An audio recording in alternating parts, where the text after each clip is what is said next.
Good evening. Hope you had a wonderful day in the Lord. We are finally here in the weekend. God is so good. And we are in Exodus.8. It's celebration time. I hope you have a wonderful beginning of this holiday weekend. I was surprised to see prom send-offs, but they're happening this weekend, and I had one in my neighborhood, which is, outdoors. There were so many people. I've never seen one as large as this. It looked like it was a wedding, a reception outside, or it just filtered out into the sidewalk and the streets. And I could also say I never almost experienced a contact high. I'm like, what is this? Maybe I'm not hip, but what? It was interesting. Anyway, God wants, us to celebrate, have good times with family and friends, but know that He's the reason for all blessings. And we want to, we want to celebrate responsibly. We don't want our young people drinking. We don't want them getting high, but that's just me. And I know that's not my own. I'm not the only one who has that heart. But we're praying for all of our young people who are going on prom this weekend. In chapter 8 of Exodus, talking about the second and the third and the fourth plague, right? The second plague were frogs. The third plague were the gnats, ew!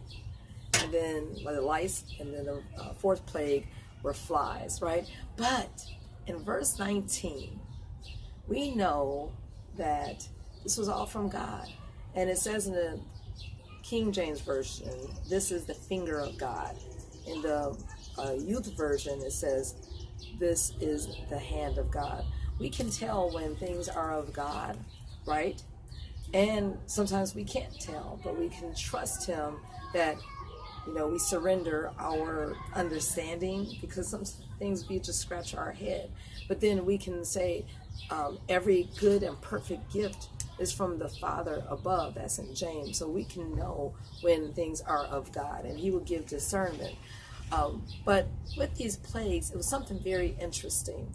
In verse 22, and I know you want to be here, it says, and I will sever in that day the land of Goshen. Remember, that was a fertile land that Joseph hooked up his brothers and his family with. And he said, in which my people dwell, they live, that no swarms of flies shall be there. It's a protected space. Come on now. We want to be in that Goshen in the summer season, in the midst of the inner city. Come on. And no swarms of flies shall be there, to the end thou mayest know that I am the Lord in the midst of the earth. Verse 23, and I will put a division between my people and thy people. Tomorrow shall the sign be. We want to be in that separated place. Even though we live in a world, we're not living of the world, right? We don't follow that system. So God can separate us so that we can be preserved, sanctified, set apart for His use, even in the midst of craziness, even in the midst of smoke, folks, getting high or whatever. God will preserve us, preserve our young people from accidents and all types of chaos and violence and all that. Believe that He wants to keep us in a Goshen state. So you claim that this holiday weekend in the beginning of summer, know that you have nothing to fear. Know that the hand of the Lord is on our family. The blessings of the Lord is in our home, and we can enjoy every gift that He gives us. Okay, I hope you have a wonderful Friday, and bask in His presence forevermore.